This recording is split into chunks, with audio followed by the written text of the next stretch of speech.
Bonjour à toutes, bonjour à tous. Nous sommes le 10 septembre 2018. Et aujourd'hui, nous allons évoquer un sujet qui a déjà été évoqué en partie, mais qui prend forme. Petit à petit, au fur et à mesure que les informations sont publiées. Car je vous ai parlé dernièrement d'une épidémie de choléra en Algérie.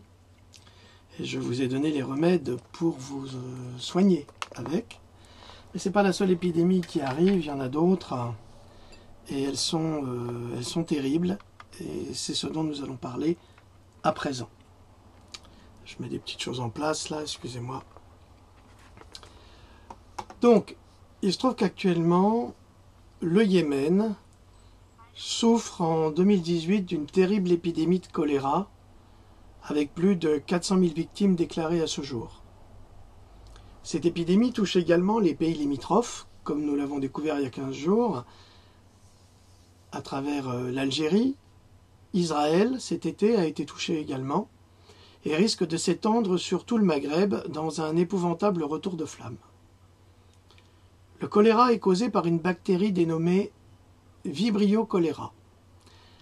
Elle est conçue en laboratoire militaire de type 4, P4, et elle a été utilisée comme arme chimique par les États-Unis, le Japon également durant la Seconde Guerre mondiale, l'Afrique du Sud sous l'apartheid, l'Irak sous Saddam, et par d'autres nations conquérantes pour affaiblir les populations. Je vous signale que c'est normalement interdit, l'utilisation des armes chimiques aujourd'hui. On ne devrait pas le faire, mais c'est fait actuellement aujourd'hui au Yémen. Pour être plus efficace, le Vibrio cholera doit être répandu dans les réserves d'eau durement touchées en temps de guerre. Les hôpitaux et toutes les infrastructures qui sont liées aux soins et à l'hygiène sont d'ailleurs systématiquement détruites au Yémen par les bombardements ciblés des forces de la coalition. Les forces de la coalition sont l'Arabie Saoudite, les États-Unis et Israël. Et ce depuis 2015. La population yéménite est livrée à elle-même face à une guerre qu'elle n'a pas déclenchée, et le blocus est justement là pour empêcher d'apporter le moindre secours sanitaire et humanitaire à ce pays à majorité musulmane. Nous assistons, nous, en Occident, silencieux, face à un génocide sur 25 millions d'habitants, de personnes, par 3 nations conquérantes, sous prétexte de lutte contre le terrorisme. Une lutte secrète contre le parti Al-Islah, émanation des frères musulmans, en désaccord avec Riyad, capitale évidemment de l'Arabie Saoudite, et Abu Dhabi. Quand vous n'avez plus de vêtements, souvent vous êtes Abu Dhabi. La réalité est que la coalition de guerre menée par l'Arabie Saoudite, les États-Unis et Israël a pour but de faire réinstaurer au pouvoir le président démissionnaire Abd Rabbo Mansour Hadi et de supprimer le contrôle des villes yéménites par ses opposants. Pour débusquer les rebelles, les États-Unis ont mis en pratique leur plan de contamination bactérienne à travers les voies aériennes. Les chemtrails servent actuellement de support de diffusion d'armes biologiques et microbiologiques, soit l'épandage du virus Vibrio cholera sur une population livrée à elle-même. En contaminant l'eau, les aliments, en détruisant l'environnement, comme cela a été fait au Vietnam durant la guerre qui opposait les États-Unis à la Chine communiste, de 1955 à 1975, on affame une population pour des années, en ne lui offrant pas la possibilité de s'en sortir. Il semblerait également que les progrès de la technologie servent des buts particulièrement criminels, car en injectant des puces RFID dans le corps de certains prisonniers, qui s'échapperaient par chance des 18 camps de prisonniers saoudiens qui sont présents au Yémen actuellement pour y enfermer les Yéménites, ceux-ci les guideraient directement au fief de la résistance, ce qui permettrait de lancer des frappes chirurgicales à travers des drones et de détruire toute poche de résistance se trouvant dans les lieux secrets. Les membres de la PNAC, soit le projet pour le nouveau siècle américain, pour l'hégémonie des États-Unis sur le monde, déclaraient en 1997 bien qu'il puisse falloir plusieurs décennies au processus d'adaptation pour se déployer à terme, l'art de la guerre dans les airs, sur terre et sur mer sera très différent de ce qu'il est aujourd'hui, et le combat se déroulera vraisemblablement dans de nouvelles dimensions, dans l'espace ou le cyberespace, et peut-être dans le monde des microbes. Les armes de frappe elles-mêmes deviendront de plus en plus précises, tandis que de nouvelles méthodes d'attaque électronique, non létales biologiques, deviendront plus facilement disponibles. Des formes évoluées de guerre biologique, capables de cibler des génotypes déterminés, pourront faire passer la guerre biologique du règne de la terreur à celui d'un outil politique utile. Alors qu'est-ce que ça veut dire des formes évoluées de guerre biologique capables de cibler des génotypes déterminés? Eh bien c'est là que ça devient absolument terrible, et vous allez crier au complotisme, mais c'est pourtant exactement ce qu'ils font. En touchant au génotype, on peut cibler un type d'humain. Des Africains à la peau noire, par exemple. Des groupes sanguins. Des femmes, particulièrement, etc.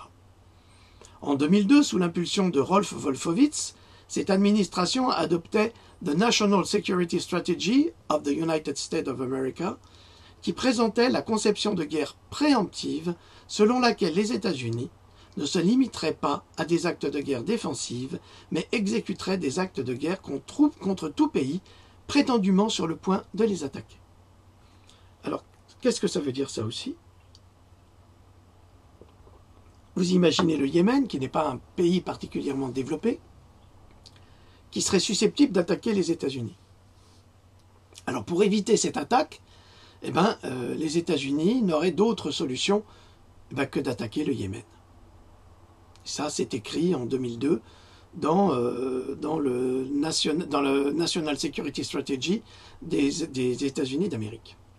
À ce jour, qui a attaqué les États-Unis? En dehors des false flags, personne. Et on se demandait où étaient passés les nazis. Dans Pandora, la Bible du vivre et laisser mourir, j'avais indiqué que la Croix-Rouge avait été fortement suspectée de répandre le virus Ebola en Sierra Leone, ce qui explique son exclusion des pays frontaliers pour circonscrire l'épidémie. Eh bien oui, parce que ils se sont vite rendus compte que la Croix-Rouge, qui prétendument vaccinait contre Ebola, en fait diffusait Ebola dans les pays limitrophes. Alors, ils ont botté les fesses à la Croix-Rouge pour qu'elle dégage vite fait de tous ces pays qui entouraient la Sierra Leone. Et comme ça, il n'y a pas eu de contamination. Les vaccins de la fondation Bill et Melinda Gates ont tué et paralysé des milliers d'enfants et stérilisé des milliers de jeunes femmes en Afrique. Ça, c'est dans tous mes livres, avec des preuves. Vous trouverez toutes les informations détaillées dans mes ouvrages précédents. Alors, mes ouvrages précédents, c'est... ça, vous trouverez Ebola là-dedans, l'affaire Ebola. Là, pour Bill Gates et sa femme, vous trouverez de belles choses. Et puis encore, décidément, on ne va pas s'en sortir ici, avec tous ces bouquins. C'est le poids de la culture. Là-dedans, vous trouverez absolument tout sur les vaccins. Je vous encourage à le prendre, uniquement disponible sur Amazon. Et là-dessus, alors là, il y a un paquet d'informations également.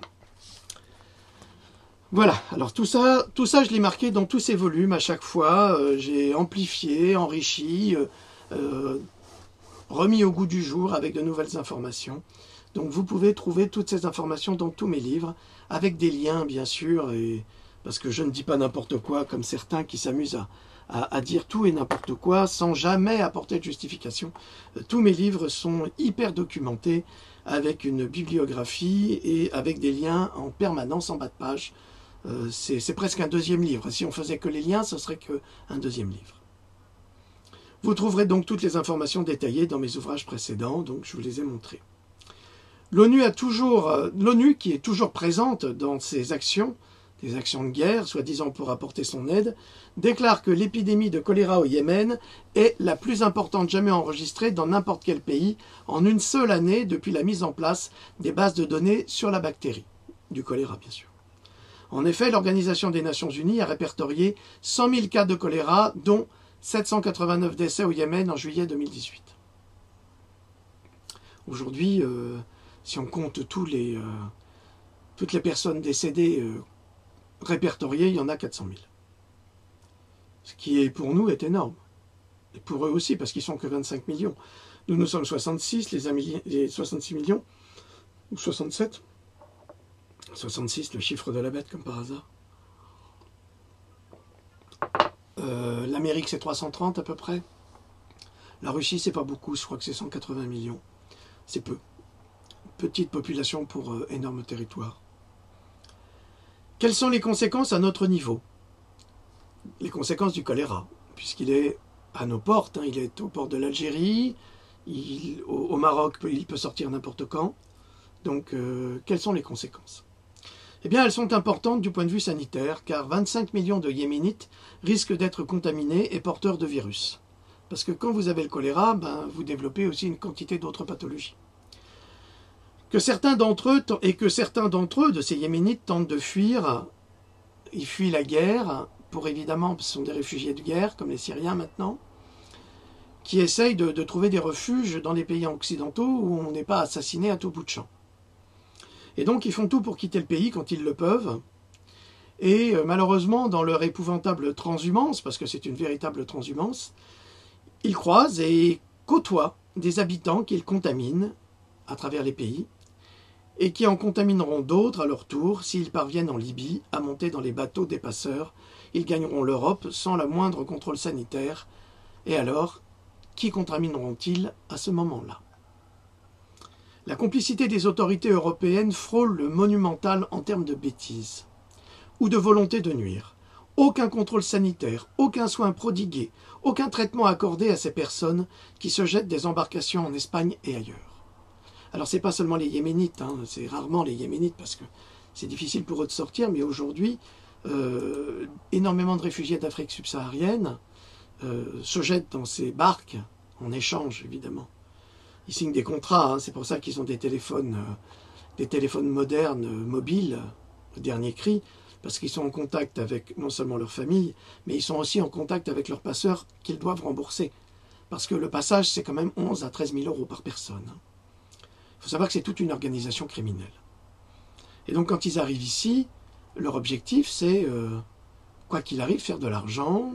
Ils sont payés pour soulever des populations, pour agresser, pour violer, parce qu'on n'a pas les meilleurs, hein, ça c'est certain. Hein. Ça, on n'a pas choisi. Et ce qui se passe en Espagne, c'est assez violent actuellement. L'Italie en a eu assez, elle a fermé ses ports. Et donc les bateaux sont obligés d'accoster de façon parfaitement illégale en Espagne. Et il y a beaucoup d'accidents actuellement entre les migrants qui se jettent en dehors des embarcations et qui vont tout de suite agresser les gens. Ils n'ont rien, c'est normal. Ils veulent s'habiller, ils veulent se vêtir, ils veulent de l'argent pour manger, pour dormir peut-être aussi. Donc la situation est extrêmement complexe et les autorités en fait ne font rien. Soit elles sont dépassées, soit elles ont reçu l'ordre de ne rien faire. Et ce que disait le président syrien, Bachar el-Assad, il y a quelques années, il y a encore 4 ans, il disait que vous verrez que bientôt, c'est la France qui sera la Syrie. Et on y vient petit à petit, malheureusement, mais on n'a pas le droit de le dire, c'est interdit. Et c'est pour ça qu'il y a eu une manifestation populaire en Allemagne, où des Allemands affichaient les photos des victimes de certains, pas tous évidemment, on ne peut pas dire on n'a pas le droit de généraliser, mais que certains migrants agressaient au quotidien, à tel point qu'en Allemagne, la police n'enregistre même plus les plaintes. Ce qui explique également la montée des extrémismes en Europe, comme en Suède, comme au Danemark, ou même en Italie, où les partis extrémistes sont en train de gagner un terrain fou, justement parce qu'ils sont contre cette émigration forcée, parce que c'est une émigration forcée et organisée par des êtres malfaisants qui n'ont qu'un seul objectif, continuer la destruction de l'Europe. Alors l'Amérique, je vous le rappelle, avait Ellis Island, ouvert dès 1892 pour l'accueil des migrants et pour circonscrire les épidémies lorsque les migrants, qui étaient en grande majorité des personnes de milieux très défavorisés, pouvaient être malades. Puis en 1907, puisque Ellis Island, des installations avaient brûlé et ont été remises au goût du jour en 1907, alors que la précédente installation avait pris feu. Déjà en 1912, je crois, il y avait plus d'1,25 million de migrants aux États-Unis. Après, ils ont mis des freins. Mais aujourd'hui, qu'y a-t-il de prévu en Europe? C'est la question que je voudrais poser. Qu'est-ce qui est prévu en Europe pour accueillir ces populations qui arrivent en masse. 5000 par jour, c'est énorme. C'est énorme. Est-ce qu'on a les infrastructures pour les loger? Est-ce qu'on a mis en place les infrastructures sanitaires? Non. Est-ce qu'on a mis en place des infrastructures pour leur permettre de s'adapter, d'apprendre la langue et de s'intégrer? Non. Donc, en fait, il n'y a rien. Il n'y a quasiment rien, en dehors du travail de bénévoles extrêmement courageux qui font un travail admirable d'entraide pour ces personnes qui viennent de très loin, dans de très mauvaises conditions, mais qui ont un agenda, de toute évidence. Existe-t-il un centre d'accueil et de soins en Italie? Question. En Espagne, dans les pays de l'Est? En Hongrie, il y a 4 ans, des médecins ont déclaré que certains migrants étaient porteurs de virus inconnus et qu'ils étaient contraints de les laisser gagner l'Europe de l'Ouest sans que personne ne se préoccupe de leur santé. Alors, la Hongrie, c'est 6 millions d'habitants. Il y a 20 millions de migrants qui arrivent. Est-ce que vous croyez vraiment que la Hongrie ait envie de changer de population? C'est les seuls à parler une langue très particulière dans tous les pays de l'Est. Et tout d'un coup, on parlerait plus cette langue et de blanc, on passerait à coloré et puis à noir et on aurait oublié toute la culture hongroise qui était un grand empire. Hein. Avant d'être l'empire austro-hongrois, c'était quand même le plus grand empire d'Europe, il ne faut pas l'oublier, et que les Polonais, les Serbes, les Tchèques, les Hongrois ont toujours été les garants de la sécurité de l'Europe en freinant la progression des Ottomans. Je vous rappelle également que les Ottomans étaient aux portes de Vienne à 2 reprises au XVIIIe siècle et qu'ils ont été freinés. Donc on ne peut pas reprocher maintenant à ces pays qui se sont battus pendant des siècles pour protéger leurs valeurs culturelles et religieuses, on ne peut pas leur en vouloir, de vouloir les préserver. C'est un principe d'honnêteté intellectuelle. Mais évidemment, aujourd'hui, on dit tout et n'importe quoi. C'est très facile de traiter de néo-nazis des gens, alors qu'en France, on vit dans une démocratie qui est une démocratie nationale socialiste. Absolument. Elle a tout du parti ouvrier d'Adolf Hitler. Il faut quand même l'admettre. On n'a plus le droit à la parole, on est censuré partout, on est censuré sur Facebook, on est censuré sur YouTube, on a une nouvelle Gestapo intellectuelle, on a des espèces de crétins qui font la pluie et le beau temps sur Internet en se prenant pour des gens cultivés et intelligents et en ne parlant que d'eux et en commentant l'actualité d'une façon absolument ridicule et en ne disant jamais la vérité, des pompeurs invétérés, des singes hurleurs qui insultent et qui disent n'importe quoi et qui n'apportent rien. On est contrôlé par tout ça. Personne ne peut nier la vérité. Et dès qu'on ose parler de la réalité, eh ben on est traité de néo-nazis, on est traité de salopards. Je ne parle pas de toutes les insultes que je reçois au quotidien par cette bande de voyous. Donc, on est véritablement aujourd'hui dans une dictature dissimulée, sous une pseudo-démocratie, avec des politiques vendus, corrompus, qui ne prennent quasiment jamais la parole sur le problème de migration, ou comme je vois Mélenchon qui va danser la salsa dans la rue, il a que ça à foutre, alors qu'il doit défendre les ouvriers, alors qu'il pactise avec le patronat. Enfin, il faut arrêter de se moquer de tout le monde, là. La France est en danger, elle n'est pas qu'en danger au niveau de ses lois, elle est extrêmement menacée par l'extérieur, et ce qui est en train de se dérouler est absolument épouvantable, car c'est la fin de l'Europe, c'est la fin, entre guillemets, de ce qu'on appelle la race blanche, et de la culture, de notre culture. C'est-à-dire une culture judéo-chrétienne, une culture de la littérature, une culture des arts, une culture de l'intelligence, une culture du progrès, une culture de la science, et on revient à des extrémismes satanistes, parce qu'il n'y a pas d'autre mot, où seules les élites seront blanches et tous les autres seront mélangés, et c'est comme ça qu'on pourra les différencier. Mais c'est la mise en place d'un nouvel esclavage. Et ça, il faut ouvrir les yeux pour le comprendre. Alors, croyez-vous qu'un vaccin contre un virus ou contre le choléra fonctionnera-t-il et contre la peste? Parce qu'il y a plein de nouvelles maladies, enfin, il y a plein, pas de nouvelles, mais de vieilles maladies qu'on ne trouvait plus en Europe, à cause de l'hygiène, à cause du soin, à cause de la nourriture, mais elles reviennent ces maladies puisqu'elles sont importées. Et on a un ministère de la Santé qui ne fait qu'affaiblir les enfants ou les détruire à travers la vaccination. On a un ministère de la Santé qui ne fait strictement rien pour soigner ou traiter ces personnes qui viennent avec la tuberculose, par exemple. On l'a vu en Allemagne. On a vu en Allemagne qu'une église qui cachait un migrant subsaharien qui était lui-même porteur de la tuberculose se retrouve à contaminer 40 enfants dans une école. Je vous signale également que les antibiotiques actuellement se rendent incapables de soigner correctement une tuberculose. Ah non, ça ne marche plus. Ni même une pneumonie. Et la tuberculose revient en force en Europe, avec ces migrants, et c'est malgré eux. Donc, si l'Europe a besoin de ce flux migratoire pour les entreprises françaises, mais qu'elle installe des centres de soins déjà en Libye. Et qu'elle fasse passer des personnes qui sont comme aux États-Unis avec Ellis Island. Toutes les personnes qui étaient jugées contagieuses ou malades étaient mises en quarantaine pour ne pas contaminer la population.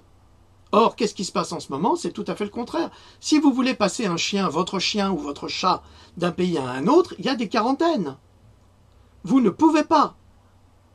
Je ne dis pas que ces personnes sont des animaux, pas du tout. Ce n'est pas ce que je dis, ne me faites pas dire ce que je n'ai pas dit, mais connaissant le mauvais esprit de tous ces crétins et tous ces abrutis, j'imagine très bien que ce qu'ils vont dire. Mais c'est un principe de précaution sanitaire. Aucun principe de précaution sanitaire n'a été mis en place aujourd'hui pour le flux migratoire. Ce qui est une honte absolue. Et ce qui montre qu'il y a une grande complicité des autorités pour justement favoriser des contaminations.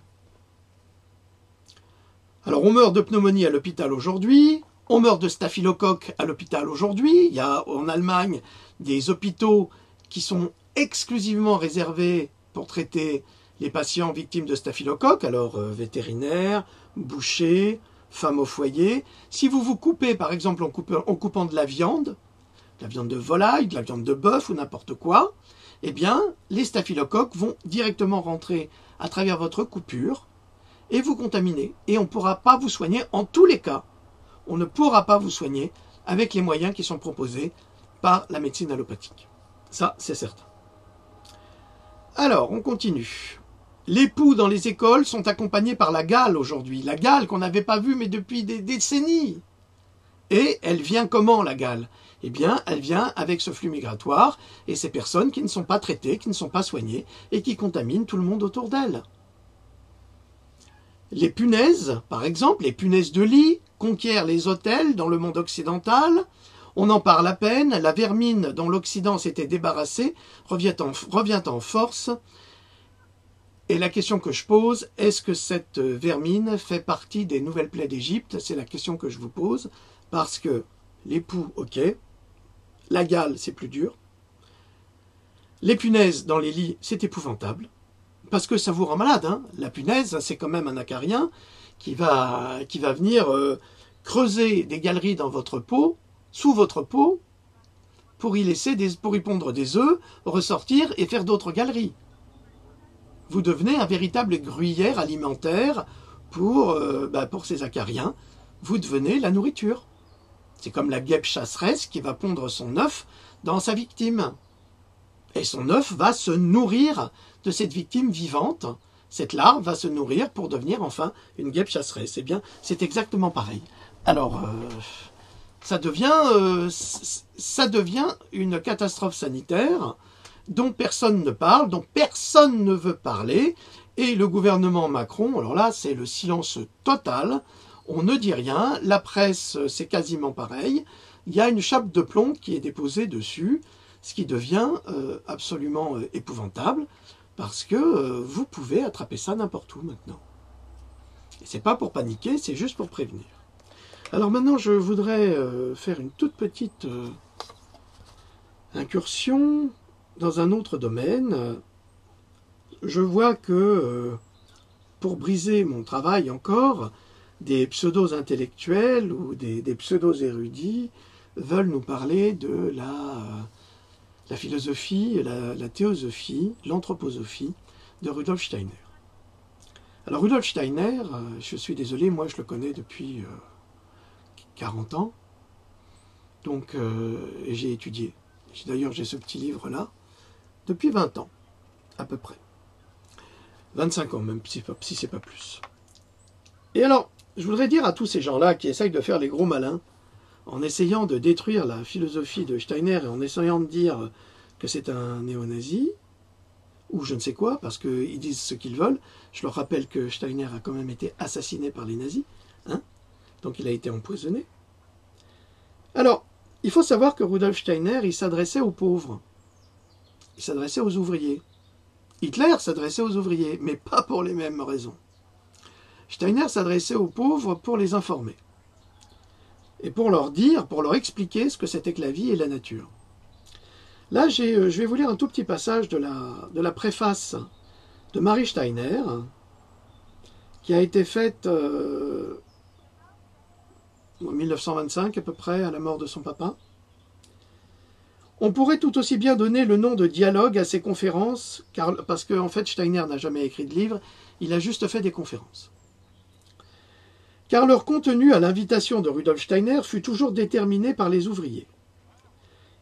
Les ouvriers pouvaient en choisir eux-mêmes le thème. Rudolf Steiner les incitait à poser des questions et à donner des avis. Il les encourageait à s'exprimer, à émettre leurs objections. Ce qui les concernait de loin comme de près fut abordé. Un intérêt particulier se manifesta à l'égard de la thérapie et de l'hygiène humaine. On put voir que ces sujets faisaient partie des préoccupations quotidiennes des ouvriers, mais on aborda aussi tous les phénomènes de la nature, ceux de l'existence minérale, végétale et animale, ce qui permit de passer au cosmos, aux origines des choses et des êtres. Bon. Est-ce que ça vous suffit pour comprendre que cet homme n'était pas un nazi ? Est-ce que ça vous suffit pour vous faire comprendre que tous les imbéciles qui en parlent sont des malfaisants qui veulent détruire le travail admirable d'un homme qui s'est battu pour la vie et pour l'amour de l'humanité? Cessez d'écouter les crétins, cessez. Là, je vous lis un tout petit passage qui est très intéressant. Nous pouvons donc dire, c'est issu de la conférence de Dornach du 16 septembre 1922 sur le processus de la nutrition. Nous pouvons donc dire, dans la bouche, les aliments sont imprégnés de salive et on en perçoit le goût. On prend donc conscience des aliments grâce au goût. On prend donc conscience des aliments grâce au goût. Ça a l'air tout simple, mais quand on le dit, c'est complètement différent. Et grâce à leur imprégnation de salive, ils sont préparés à être assimilés par la partie suivante du corps. Et ça, c'est un processus élémentaire. On le retrouve partout. Qu'est-ce que fait le requin, en général?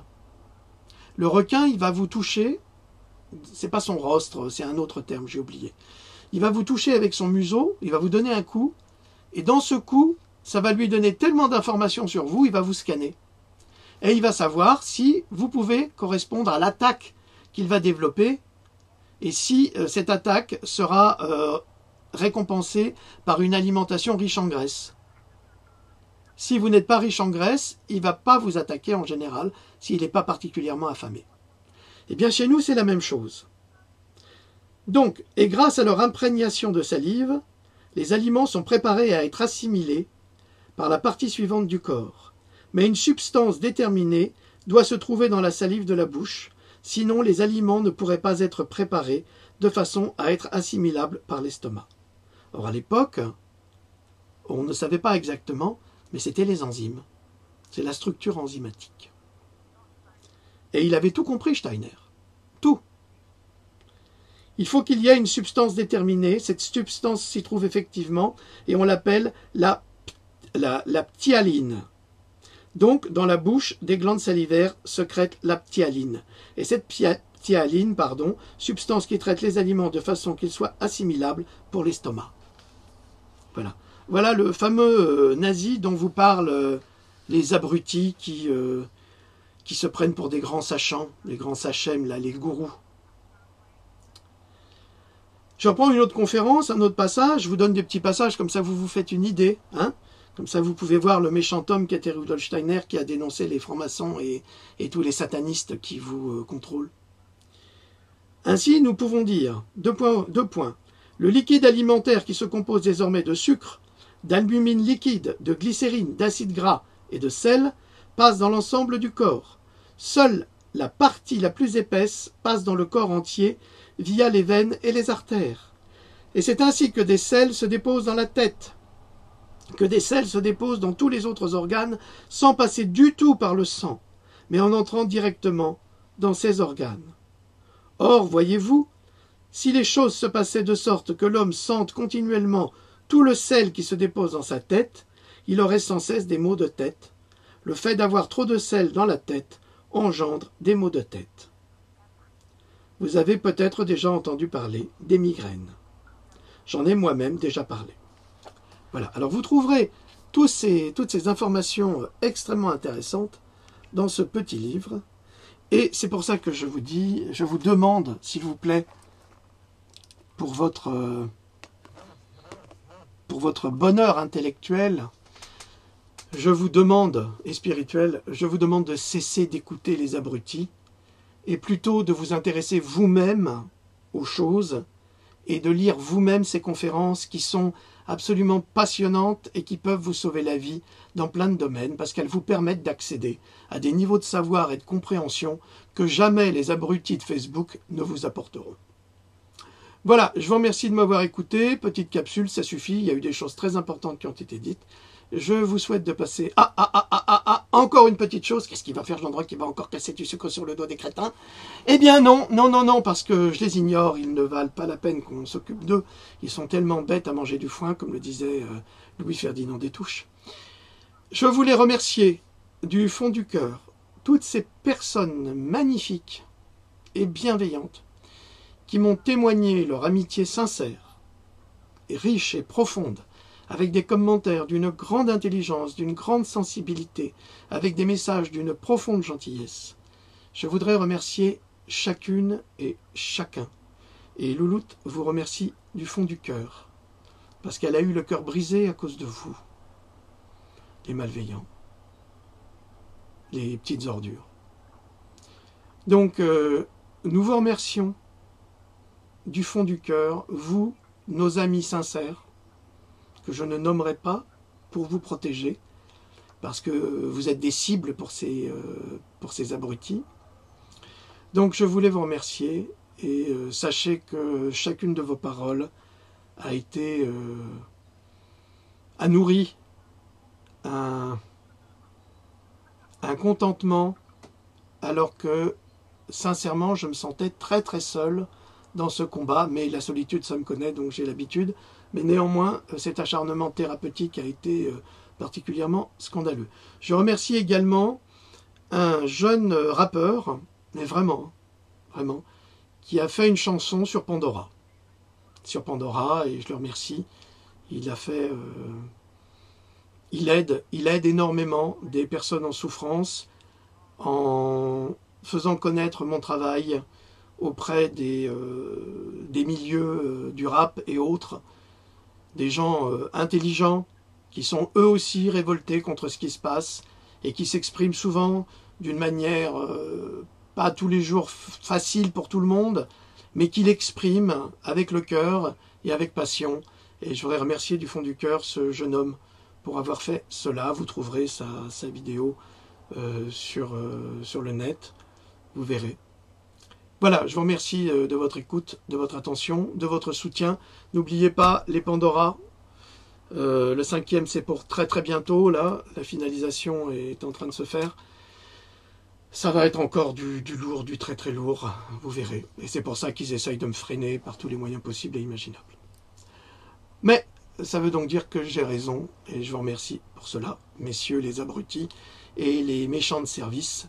Je vous remercie de m'attaquer, parce que ce qui ne me tue pas me renforce, et vous m'avez profondément renforcé. C'est ça, c'est tant que vous m'attaquez, vous me renforcez. Si vous ne comprenez pas, là, ça fonctionne comme ça. C'est la machine. Alors, je vais vous faire le coup du cric, hein, tu vois, c'est ça, c'est comme ça, tu m'attaques. Ah, Et ben ça arrive comme ça. Et c'est comme ça. Alors maintenant, Je vous dis salut, on vous dit salut. Et à la prochaine vidéo. Merci beaucoup.